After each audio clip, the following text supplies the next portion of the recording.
નમસ્કાર દર્શક મિત્રો, આપ જોઈ રહ્યા છો એસકે ટુડે ન્યૂઝ। તો જોઈએ આજના મહત્વના સમાચાર ડીસાથી। ડીસાની આઝાદ પાર્લરમાં તસ્કરો ત્રાટક્યા, 55,000ની ચોરી કરી, ચોરોએ આપ્યો ચોરીને અંજામ। ડીસા હુસેની ચોક પાસે આવેલ આઝાદ પાર્લર એન્ડ બેકરીમાં ગત રાત્રિના સુમારે તસ્કરોએ સીસી કેમેરા તોડી, શટર તોડી અંદર પ્રવેશ કરી ચોરી કરી રાત્રિના અંધારામાં ફરાર થઈ જતા ચકચાર મચી જવા પામી છે।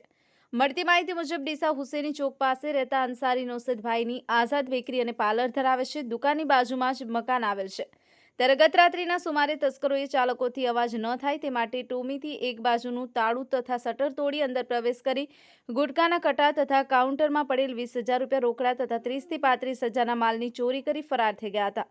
તસ્કરોએ એટલા ચાલક હતા કે પહેલા સીસીટીવી કેમેરા તોડી પછી ચોરી કરી હતી। આમ આ વિસ્તારમાં 4 મહિનામાં બીજી વાર ઘટના બનતા અહીંના રહીશો ફફડી ઉઠ્યા હતા, ત્યારે શહેર પોલીસ દ્વારા રાત્રિના પેટ્રોલિંગ વધારવામાં આવે તેવી માંગ છે। આ અંગે ડીસા દક્ષિણ પોલીસ મથકે નોસાદભાઈએ અજાણ્યા તસ્કરો વિરુદ્ધ ફરિયાદ નોંધાવતા પોલીસે ગુનો નોંધી તપાસ હાથ ધરી હતી। ઉલ્લેખનીય છે કે અહીંથી નજીક ભોપાનગર પોલીસ ચોકી આવેલ છે, છતાં પોલીસનો ડર ન હોય તેમ એક પછી ચોરીને તસ્કર અંજામ આપી રહ્યા છે, ત્યારે જિલ્લા પોલીસ વડા આવા તસ્કરોને પકડી કડક સજા આપવામાં આવે તેવી સ્થાનિકોએ માંગણી કરી હતી। Jamil Memon, SK today news, Deesa. मेरा नाम अंसारी मुशर्रफ है। हम दुकान आए? हाँ, दुकान कहाँ आए तुम्हारे? दुकान राजपुर रोड हुसैनी चौक। बराबर। यहाँ पर हम लोग ज़्यादा से ज़्यादा 25-30 साल से यहाँ पर रहते हैं, मेरे पापा और हम लोग। और बेकरी भी यहीं पर है और दुकान भी यहीं पर है। अभी सुबह 5 बजे मेरे पापा दुकान खोलने के लिए उठे तो देखा कि ताला वाला टूटा हुआ है और सब शटर थोड़ा ऊपर किया हुआ है, तो अंदर से सब सामान वामान सब निकला हुआ था। कैश भी अंदर पड़ा था, 20-25 हज़ार रुपये कैश थे और 30,000 रुपये जैसा सामान अंदर से गायब है। यानी कि चोरी हुई है हमारी दुकान के अंदर रात में 2 बजे।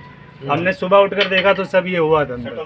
तो पुलिस को जान करी? पुलिस को जान करवाई, फिर उन्होंने FIR लिखा, पर कुछ अभी मतलब एक्शन कुछ लिया नहीं है। पुलिस आके गई? नहीं, पुलिस अभी तक नहीं आई। हाँ, सुबह में एक बार आए थे, फिर वो देख दाख कर चले गए और कुछ नहीं हुआ। उसके बाद कोई पुलिस नहीं आई। हमारे कोई ऊपर शक है? हाँ, शक है, एक बंदे नाम लिखा है? नाम लिखा है? हाँ, नाम हम लिखवा के आए पुलिस चौकी में।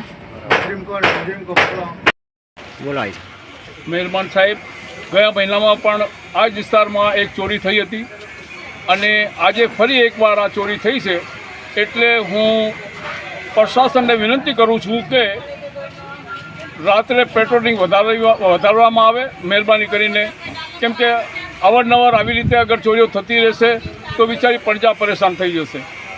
Thank you.